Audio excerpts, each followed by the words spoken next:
আসসালামু আলাইকুম, welcome back to my channel. I am Rubina Alamgir. আপনাদের সাথে একটি নতুন ব্লগ ভিডিও নিয়ে হাজির হয়ে গেলাম। অবশ্যই সবাই আমার চ্যানেলটি সাবস্ক্রাইব করবেন, লাইক করবেন, কমেন্ট করবেন, শেয়ার করবেন, আমার ভুল ত্রুটিগুলো ক্ষমা করে দিবেন। সো এটা হচ্ছে বাংলা একাডেমির ভিতরের দিকটায়। আমি এখানে মাঝে মাঝে গেলে বাংলা একাডেমির নিচে যে পুকুর পাড়টা সেখানে বসি, আমার ভালো লাগে। বাংলা একাডেমির ভিতরের পরিবেশটা আমার ভালোই লাগে, খারাপ লাগে না। সো আমি বাংলা একাডেমি থেকে বের হয়ে গিয়েছিলাম দরকারে, এবং যখন কিনা মেলার দোকানগুলো মারতে হচ্ছে, উঠানো হচ্ছে, তখন আমি এই প্রথম আমার যাওয়া হয়। আমি মেলাতে অনেকবার গিয়েছি, অনেক ঘুরতে গিয়েছি, কিন্তু হয় না যে মেলাতে দোকান মাত্র উঠানো হচ্ছে এই সময় যাওয়া, এটা তো কখনোই যায়নি। বাট এবার আমার যাওয়া হয়েছিল, যেহেতু আমার একটা বই আসবে সেজন্য যাওয়া। এটা হচ্ছে 4 ইউনিটের একটি স্টল।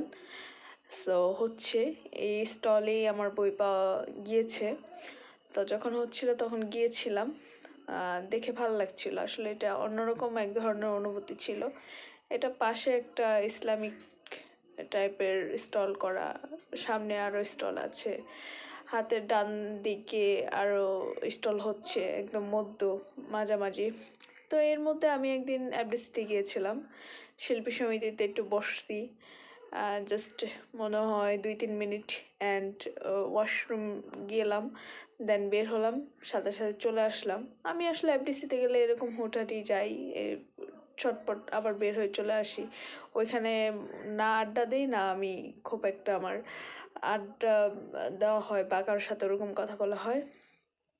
তো শিল্পকলা একাডেমির মাঠ, প্রথমে কিছু ফুল দেখলেন, সুন্দর। শিল্পকলা মানেই হচ্ছে এখানে মেলা উৎসব এটা সেটা লেগেই থাকে।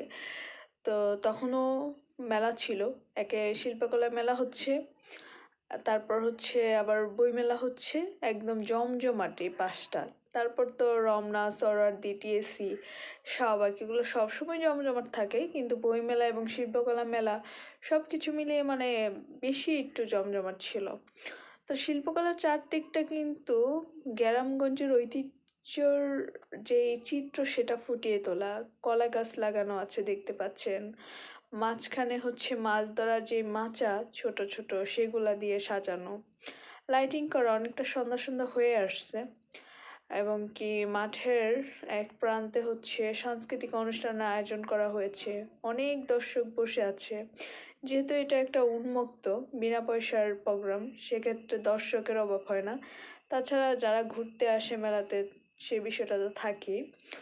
তো দেখলেই ভাল লাগে আসলে। আমার কাছে তো পান্তা ভাতের মতো, কারণ আমার প্রতিদিন যাওয়া হয়, প্রতিদিন ওইখানে আড্ডা দেওয়া হয়, কাজে যাই, আড্ডা দিতে যাই, বা এমনিতেও আমার সেখানে যাওয়া হয়। বাট যারা আসে আর কি ঘুরতে, তাদের কাছে এটা অনেক বেশি ভালো লাগার। তো এটা অন্যরকম ফিল, ওনাদের কাছে একটা অনুভূতি হয়, অন্যরকম ভালো লাগার।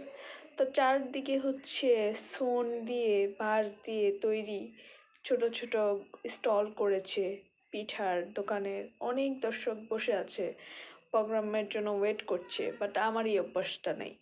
আমি হচ্ছে নিজে তো প্রোগ্রাম করি, সো প্রোগ্রাম দেখার যে অভ্যাসটা, সেই ধৈর্য শক্তিটা আমার খুবই কম। মাঝে মাঝে যদি মনে হয় যে ওকে দেখি, দেখা যায়, তো শখ করে দেখি, কিন্তু খুব একটা না, দর্শক সারিতে বসে খুব একটা অভ্যাস নাই। তো জাতীয় পিঠা উৎসব হচ্ছিল, উদ্বোধনী অনুষ্ঠানের যে লাইটিংগুলো করছিল জিজি পোকার মতো, আমার কাছে ভীষণ ভালো লাগছিল এই লাইটিংটা দেখতে, খুব সুন্দর লাগছিল। মানে দর্শক বসে আছে, স্টেজে এরকম লাইটিং হচ্ছে, মাগরিবের টাইম তো এই জন্য প্রোগ্রামটা অফ ছিল। সো তারপর দর্শক বসে আছে, কারণ উঠলে তো আর চেয়ার পাবে না। অ্যান্ড আবারও আমি হচ্ছে বইমেলা একদম ক্ষীর জমে গেছে। সো এটা হচ্ছে মেট্রো রেলের থেকে এখানে নামা যায়, টিএসসি এবং বাংলা একাডেমির একদম মাঝামাঝি মেট্রো রেল থামে। তো এক পাশ দিয়ে ঢোকা হয়, এক পাশ দিয়ে বের হয়। হাতের বাম পাশে তথ্যকেন্দ্রের পিছনেই ছিল আমার স্টলটা বইয়ের। সো বইমেলা পুরোই জমে গেছে। দেখতেই পাচ্ছেন। সো আশা করি আজকের ব্লগটা আপনাদের ভালো লেগেছে। সবাই খুব ভালো থাকবেন, আমার জন্য আমার পরিবারের জন্য দোয়া করবেন। আসসালামু আলাইকুম।